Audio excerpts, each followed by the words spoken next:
কোরবানিতে সাধারণত উট, গরু, মহিষ, ছাগল, ভেড়া, দুম্বা এগুলাই ব্যবহার করা হয়। তবে কোরবানির পশুগুলো কিন্তু দোষ বা খুঁত থেকে মুক্ত থাকতে হবে, অর্থাৎ পশুটা সুস্থ হইতে হবে, সুন্দর হৃষ্টপুষ্ট হওয়া বাঞ্ছনীয়।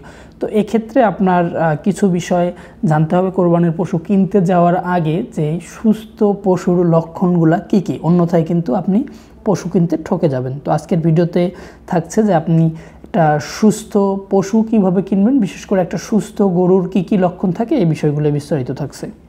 বাংলাদেশে আগামী 17 জুন ইনশাল্লাহ পবিত্র ঈদুল আজহা, অর্থাৎ এটাকে আমরা কোরবানির ঈদ নামেও চিনি। তো এই কোরবানির ঈদে আমরা যেন আমাদের অন্তরের পশুত্বকে কোরবানি দিতে পারি, এটা আমাদের কামনা হোক। সেই সাথে হচ্ছে এই কোরবানির পশু কেনার যে একটা জট আছে, ঝামেলা আছে, আমরা সবাই চাই যে একটা সুস্থ, রোগমুক্ত, ঝামেলামুক্ত একটা পশু কিনতে। সেক্ষেত্রে আপনার যদি কিছু বিষয় জানা থাকে, আপনি যদি কিছু প্রাথমিক ধারণা নিয়ে কোরবানির পশু কেনার জন্য হাটে যেতে পারেন, সেক্ষেত্রে আপনি ইনশাল্লাহ সুস্থ গরু কিনতে পারবেন। তো প্রাণী সম্পদ অধিদপ্তরের একটা নির্দেশনা আছে যে হচ্ছে যদি স্ট্রেট যে গরুগুলোতে ব্যবহার করা হয়েছে, এটা আপনারা বুঝবেন কি করে। এই জিনিসটা মানুষের শরীরের জন্য ক্ষতিকর। কিছু অসাধু মানুষ, অসাধু ব্যবসায়ী বা একটা অসাধু চক্র এই কাজটা করে থাকে। তো আপনারা খুব সহজেই গরুর শরীরের মাংসপেশিতে একটু আঙ্গুল দিয়ে চাপ দিতে পারেন। যদি আঙ্গুল দিয়ে চাপ দিয়ে দেখা যায় যে মাংসটা নিচে নেমে গেছে এবং এটা হচ্ছে খুব তাড়াতাড়ি, অর্থাৎ অল্প সময়ের মধ্যে হচ্ছে এই চামড়াটা আগের অবস্থানে যদি ফিরে না আসে, অর্থাৎ আপনি যেখানে আঙ্গুল দিয়ে চাপ দিলেন এই জায়গাটা যদি নিচু হয়ে থাকে, গর্ত হয়ে থাকে কিছুক্ষণ, তাহলে প্রাথমিকভাবে ধরে নেওয়া যায় যে এই গরুটাতে মোটা তাজা করতে গিয়ে অবৈধ হরমোন বা ওষুধ ব্যবহার করা হয়েছে, এরকম একটা প্রাথমিকভাবে ধরে নেওয়া যায়, যদিও এটা নিশ্চিত কোনো কিছু না পরীক্ষা ছাড়া। তাছাড়া এই ধরনের গরুগুলো হচ্ছে একটা কী ধরনের, একটা হচ্ছে সবসময় একটা হেজি ভাব থাকে, অর্থাৎ এগুলো সবসময় ঝিমাইতে থাকে, মনে হচ্ছে যে ঘুমাচ্ছে।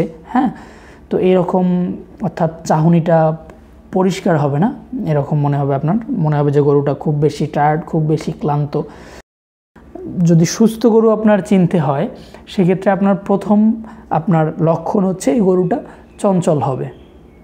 সাধারণত যদি ষাঁড় গরু হয়, ষাঁড় গরুগুলো চঞ্চলই হয়, গাভী গরু অনেক ক্ষেত্রে শান্ত হয়। তো আপনি নর্মালি তো ষাঁড় গরুই বেশি কোরবানির জন্য মানুষ পছন্দ করে থাকে গরুর ক্ষেত্রে। সেক্ষেত্রে এই ষাঁড় গরুগুলো খুবই চঞ্চল প্রকৃতির হবে, নড়াচড়া, লাফালাফি করবে, পাশের গরুর উপর লাফ দিয়ে ওঠার চেষ্টা করবে, সামনে যে থাকবে তাকে গুঁতো দেওয়ার চেষ্টা করবে, মানে এরকম নড়াচড়া করবে। তার হচ্ছে লেজ নাড়িয়ে সে তার মশা মাছি তাড়ানোর চেষ্টা করবে, এই লক্ষণগুলো তার মধ্যে থাকবে। এছাড়া হচ্ছে গরুর মাজল নাকে, যেটা আমি স্ক্রিনে আপনাদের একটা ডেমো দিয়ে বোঝাই দেওয়ার চেষ্টা করতেছি, এখানে দেখবেন যে বিন্দু বিন্দু ঘাম থাকবে। হ্যাঁ, অর্থাৎ সুস্থ গরুর নাকে এখানে বিন্দু বিন্দু ঘাম দেখা যাবে।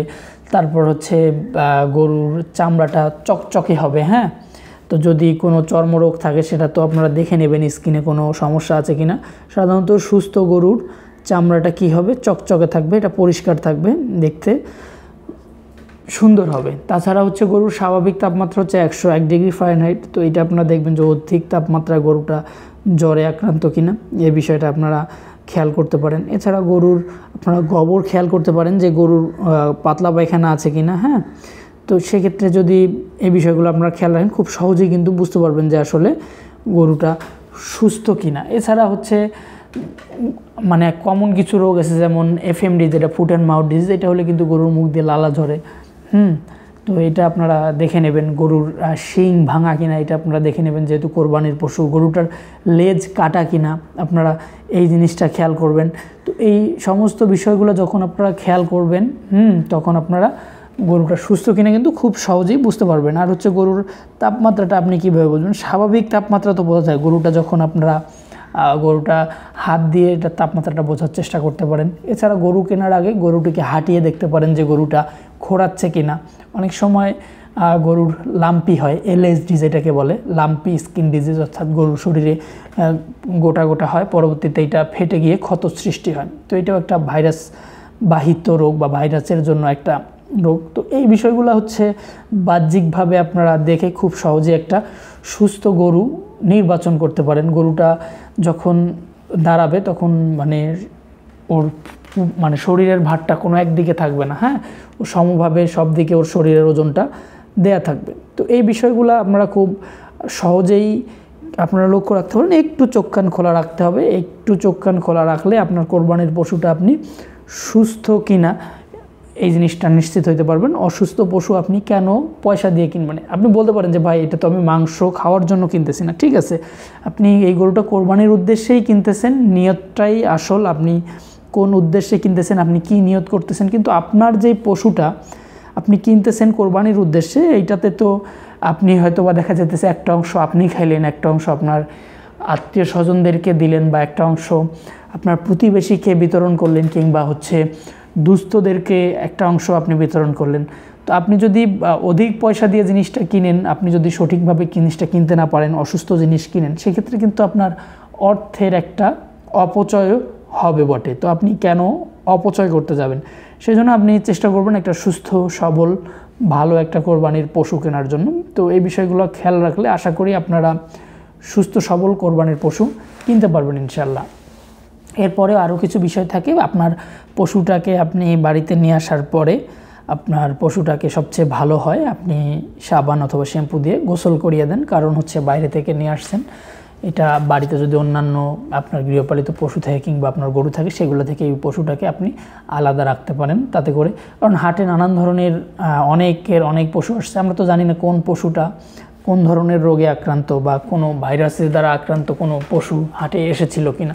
তো এই বিষয়গুলো একটু সতর্ক থাকলে আপনার এই গরুটাও সেফ থাকলো, আপনার বাড়ির যে অন্যান্য গরু যেগুলো আছে এগুলাও ভালো থাকবে ইনশাল্লাহ, মানে কোনো ধরনের রোগ আসবে না এটার মাধ্যমে। এছাড়া আপনারা চাইলে পটাশ তো চিনেন, পটাশ পানিতে গুলিয়ে গরুর হাত তো আর গরু নাই, আপনার নিজের হাত পা ওয়াশ করবেন এটার পটাশ মিশ্রিত পানিতে, এবং গরুর 4টা পা পরিষ্কার করে দেওয়ার পর গরুকে গোসল করাবেন। আর সবচেয়ে ভালো হয় যেই কোরবানির পশুটা আনছেন এই পশুটাকে অন্যান্য আপনার খামারের বা বাড়িতে আপনি যেই পশুগুলো লালন পালন করতেছেন এগুলোর থেকে আলাদা রাখতে পারলে সবচেয়ে ভালো হয়। তাহলে ওর নিজের জন্যও ভালো, যেই গরুগুলা আপনার বাড়িতে আছে এগুলোর জন্য ভালো। আর এই সময়টাতে আপনি পশুটার স্বাভাবিক যত্ন আত্তির করেন, ওকে সময় মতো খাবার দেন, পর্যাপ্ত পরিমাণ পানি খাওয়ান, এতটুকু ইনশাল্লাহ। তো এই বিষয়গুলো যদি মেনে চলার চেষ্টা করেন ভালো ফলাফল পাবেন ইনশাল্লাহ। আমার ভিডিওটা ভালো লেগে থাকলে আমার চ্যানেলটা সাবস্ক্রাইব করে বেল বাটনটি বেজে দিতে পারেন।